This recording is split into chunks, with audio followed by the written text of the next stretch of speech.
ആറ്റുകാൽ പൊങ്കാലയ്ക്ക് ഇനി മണിക്കൂറുകൾ മാത്രം.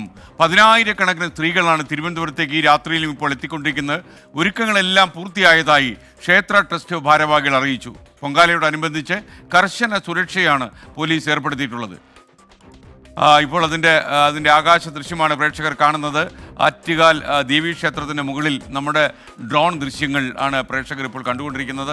ഒരുപക്ഷെ നാളെ ഇതൊന്നും ആയിരിക്കില്ല അവസ്ഥ. ഇപ്പോൾ അവിടെ ശരിക്കും ജനനിബിഡമാണ് ആറ്റുകാൽ ക്ഷേത്ര പരിസരം. എന്നാൽ നാളെയാകുമ്പോൾ 40 ലക്ഷത്തോളം ആളുകൾ അനന്തപുരിയിൽ എത്തുമ്പോൾ അക്ഷരാർത്ഥത്തിൽ ആറ്റുകാൽ പൊങ്കാലയുടെ ഭക്തി നിറവിൽ അമരും തിരുവനന്തപുരം നഗരം. തിരുവനന്തപുരം നഗരത്തിൻ്റെ വിവിധ പ്രദേശങ്ങളിലേക്ക് ഈ ആറ്റുകാൽ പൊങ്കാലയുടെ അടുപ്പ് നീളുന്നു എന്നതാണ് ഈ കാലത്ത് ഏറ്റവും വലിയ പ്രത്യേകത. ഓരോ കൊല്ലം കഴിയും തോറും ആളുകൾ കൂടി വരികയാണ്. പ്രവിത ലക്ഷ്മി ആറ്റുകാൽ ക്ഷേത്രത്തിന് മുന്നിൽ നിന്ന് നമുക്കൊപ്പം ചേരുകയാണ്. പ്രവിത, എന്തൊക്കെയാണ് ആറ്റുകാലിൽ നിന്ന് നമുക്ക് ലഭിക്കുന്ന വിവരങ്ങൾ? പറയൂ.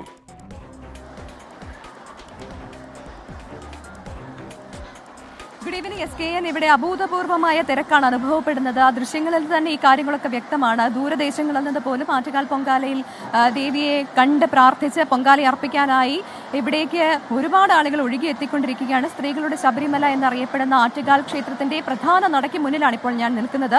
ഇവിടെ തന്നെയാണ് ഈ തോറ്റമ്പാറ്റുകാരുള്ളത്. പ്രേക്ഷകർക്ക് മിക്കവർക്കും അറിയാമെന്നാണ് ഞാൻ പ്രതീക്ഷിക്കുന്നത്.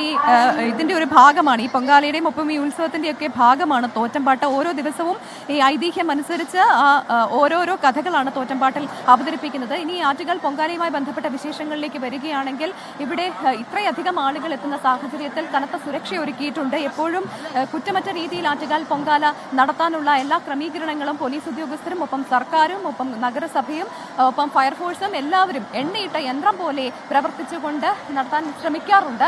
ഇവിടെ ഈ തിരക്ക് ഇപ്പോൾ പറയുകയാണെങ്കിൽ കിലോമീറ്ററുകൾക്കപ്പുറം വരെ ആറ്റുകാലമ്മയെ കണ്ട് തൊഴാനായി ആളുകൾ ക്യൂ നിൽക്കുന്നുണ്ട്. രാത്രി 1 മണി വരെയാണ് നട തുറന്നിരിക്കുക.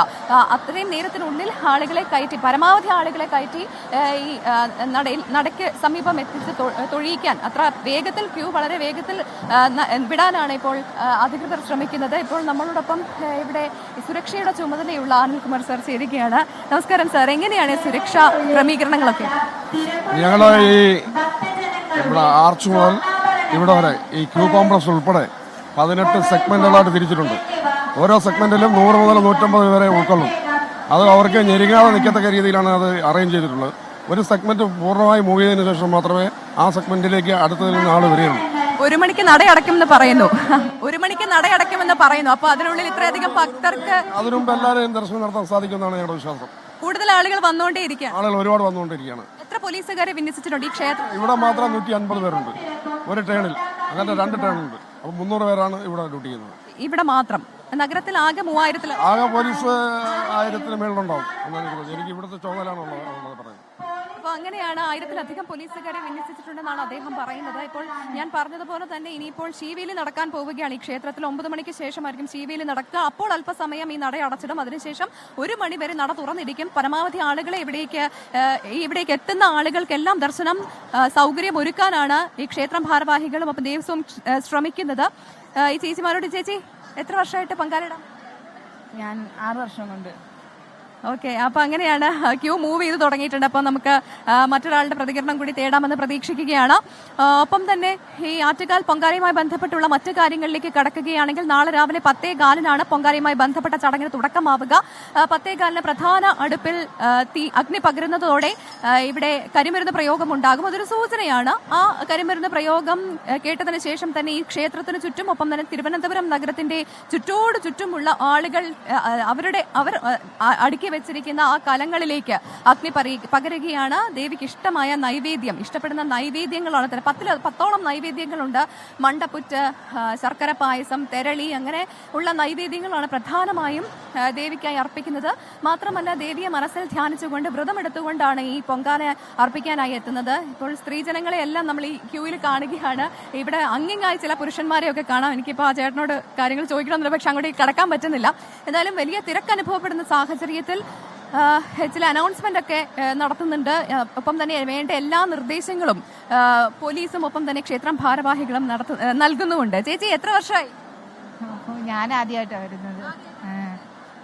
എത്ര പേരുണ്ട് കൂടെ? ഞങ്ങൾ 2 പേരേ ഉള്ളൂ. ഓക്കെ, അങ്ങനെയാണ് ഈ ഇവിടെ വലിയ തിരക്ക് അനുഭവപ്പെടുന്ന സാഹചര്യത്തിൽ ഞാൻ മുൻപ് പറഞ്ഞതുപോലെ തന്നെ കൃത്യമായിട്ടുള്ള അനൗൺസ്മെന്റ് നടത്തുന്നുണ്ട്. അപ്പം തന്നെ നല്ല ചൂടുള്ള കൊണ്ട് തന്നെ അതിനു വേണ്ട മാർഗനിർദ്ദേശങ്ങളൊക്കെ ആരോഗ്യവകുപ്പ് നൽകുന്നുണ്ടായിരുന്നു. അയഞ്ഞ കോട്ടൺ വസ്ത്രം ധരിക്കണം എന്നുള്ളതാണ് ഏറ്റവും പ്രധാനപ്പെട്ട ഒരു നിർദ്ദേശം. മറ്റൊന്ന്, ഇടയ്ക്കിടെ ഇടവേളകളിൽ വെള്ളം കുടിക്കണം. കാരണം നല്ല കടുത്ത ചൂടാണ് അനുഭവപ്പെടുന്നത്. ഇപ്പോൾ വൈകിട്ടായിട്ട് പോലും നല്ല ചൂടുണ്ട്. അപ്പോൾ നാളത്തെ കാര്യം എങ്ങനെയാകും എന്നുള്ള കാര്യത്തിൽ സംശയം മുതൽ നല്ല ചൂടുണ്ടാകും. പക്ഷെ അതിനൊക്കെ അവഗണിച്ച് ഭക്തി മാത്രമാണ് ഇവരുടെ എല്ലാവരുടെയും മനസ്സിൽ. മുൻപ് പറഞ്ഞതുപോലെ ഈ സ്ത്രീകളെല്ലാവരും ആ അമ്മമാരെല്ലാവരും അവരുടെ മക്കൾക്ക് വേണ്ടിയും കുടുംബത്തിന് വേണ്ടിയും ഒക്കെയുള്ള പ്രാർത്ഥനയുമായി എത്തിയതാണ്. ഓരോ ഭക്തരുടെയും മനസ്സിൽ പൊങ്കാല അർപ്പിച്ചതിന് ശേഷം പിന്നീട് അടുത്ത വർഷത്തേക്ക് വേണ്ടിയിട്ടുള്ള കാത്തിരിപ്പാണ്. അവർക്ക് പൊങ്കാല എന്ന് പറയുന്നത് ഒരു വികാരമാണ്.